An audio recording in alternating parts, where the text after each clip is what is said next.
Lock it in, lock it in, yeah, it's the Joe Lockett Show. I mean, do you really have to hit your kids, or can you have enough authority by putting them in timeout, raise your hands over your head until they, don't put them down the Chinese, kind of way? Is there something different that they can do? I don't know. It is, and let me say this: I've got 2 children. Okay. And neither one of them were perfect angels. Don't get me wrong by any measure. And I did have to use a variety. I was not one that, even though I grew up in that age where parents in my group were shying away from the corporal punishment and using the timeout methods. Okay. And so I had a lot of them who just did not spank their children at all. I would say, even though I included corporal punishment as a form of discipline for my children, I rarely had to use it. I used it in more serious issues where they put their lives in jeopardy, or they really were totally disrespectful to me or their father or maybe their grandmother, where it was truly necessary. Just because the child did not clean their room, I didn't go in there and beat them down. I may have used a form of punishment, meaning taking something away from them. Okay. I think a good balance works. I'm not one that would advocate for no corporal punishment. Well, let me ask you this. There was a story in the news recently about a dad came home and saw his daughter's boyfriend in the shower. Oh, I saw that. Yeah, they walked out the shower. So I'm thinking, first of all, they had to be in the shower together for a minute for you to just walk in, you sitting down, the dude in the shower, he drying off, and then you wait to hit him. Because I'm like, if we went past the living room when I grew up, I know I was history. Exactly. So, I mean, when you do, and I think the guy's now arrested, so in this the father is arrested, and I don't think that that's right, because the child's name is not on the mortgage payments, so he should be able to discipline his kids. Well, he was not arrested for discipline his own child, and this was actually his stepdaughter. He was arrested for assaulting the young man. Now, these were teenagers, and so it's a little bit different, but... Okay, well, the teenager's name was not on the mortgage. He shouldn't have been in that man's shower. You know what I'm saying? I agree. He was, but I bet he won't be up in nobody else's shower. Okay, now let me. I hear what everybody's saying, and Tim, you feel me on this? As kids, I think I needed to be disciplined the way my father disciplined me, because my father, he was a good disciplinary, but as a young man in man code, if you don't show your kids that line of respect, like my father made me respect, do you think you'd have been the man that you are today? Oh no. I mean, my father made sure, I respected him. So I definitely wouldn't be the man I am today if it wasn't for my father and mother showing me, how to be a man. So you said your mama and your daddy beat you? I understand that. I understand you love me, but here's the thing.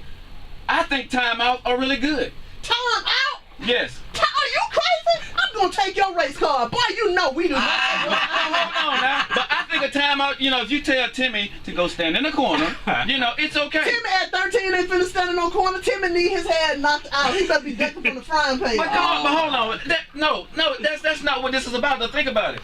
And when you tell your kids they're misbehaving and then Walmart acting crazy, wait till we get you in the car and I'll put you in a timeout.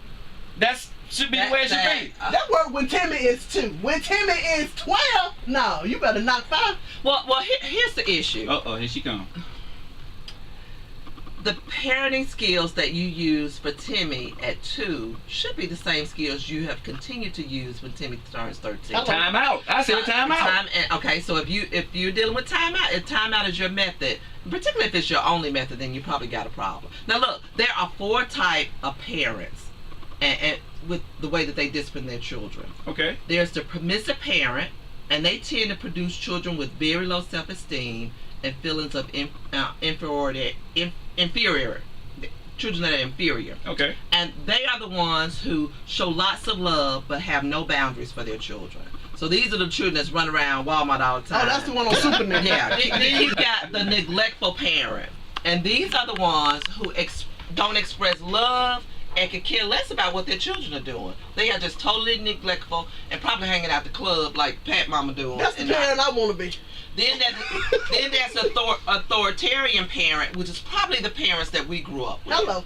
They are the ones who sometimes express a little love, but in most cases, they were very high on the discipline level. Meaning that if you look the wrong way, they will beat you down. You talking about Joe Jackson? Joe Jackson type parent. That's right. You talking about my parents? That's right. And then you have the authoritative parents. So you got the authoritarian and the authoritative. This is the best parenting style. We show a balance because this is the type of parent I am. We show a balance of equal love and discipline. Yes. And that discipline is mixed with a number of techniques. Okay. Including timeout. Like, I hit you with a shoe this time, next time a stand down, next time Okay, hold on. Let's bring our guest in because, I'm saying timeout, you said, have a timeout, Timmy. And matter of fact, your name is Timothy. So did your mama call you Timothy? I think Joe is doing this on purpose. I'm saying put that out there. It's those headphones. Hey, I'm doing this to you because you took my headphones. You know what I'm saying? So what you think, Timmy? I think as a good leader, you have to use different methods, like she said on the last one. So, and with different type of children, some children you might have to beat with shoes. But depending on the child, and you might have to use different methods, timeouts, or whoopings and things of that nature. Okay, but you got a lot of parents out there, and right now, in this society that we're living in, think about this. You hit me, and guess what? The kids say, I'm calling the police. You got these state on their side. What do you think, Chastity? My mama said if my brother and I told her that we were going to call the police, she would say, call them. I will call them for you. Hello. I will call them for you. I have no problem with you calling the police. You stay in my house, you eat my food, you will abide by my. Not only are you the youngest child, 'cause see, my brother is the same way. He was the youngest. But the thing for my brother is because he saw how bad I was getting it, he knew better. There you go. But see, as the older, let me go ahead and tell you what we do. I'm going to go ahead on and break it on in for you, right? Because what we do is we go ahead and try all boundaries. I want to jump off the roof. Dad said, don't do it. I'm jumping. Soon Dad turned his head out and broke my leg again. You know what I'm saying? So as the oldest, we know what we're going to get, but we just go ahead on and do it anyway. And y'all little people, the young folks, what I'm saying, with my headphones on this morning. Something, I even got to put on my red headphones. I guess I'm just getting kind of Yeah, but Joe, I was the baby and I didn't get that many spankings either, but I think it was a product of watching my brother get a lot of beatdowns. But and on the flip side, I think it's the child's personality. Because, I have to get on my daughter, and when I posted this on my Facebook page, should you discipline your kids? Some people say yes or no. Well, my daughter is not the average person that, okay, I'm going to take your iPod or your phone, and she says, oh, I get it. She doesn't care. She'll play with her fingers. I can't get her hands off. But when I, put a little love or forceful touch of love on her, that changes things. Right, you definitely have to, You call it a forceful touch of love. Yes, the forceful touch of love. All y'all just really just got on my nerve right now. But we got to take a break, and we're going to see you guys on the other side because I'm changing headphones. If you want to chime in on the conversation, give us a call. The number to call is 205-941-1011. We have some callers on the line. We'll take your calls as soon as you get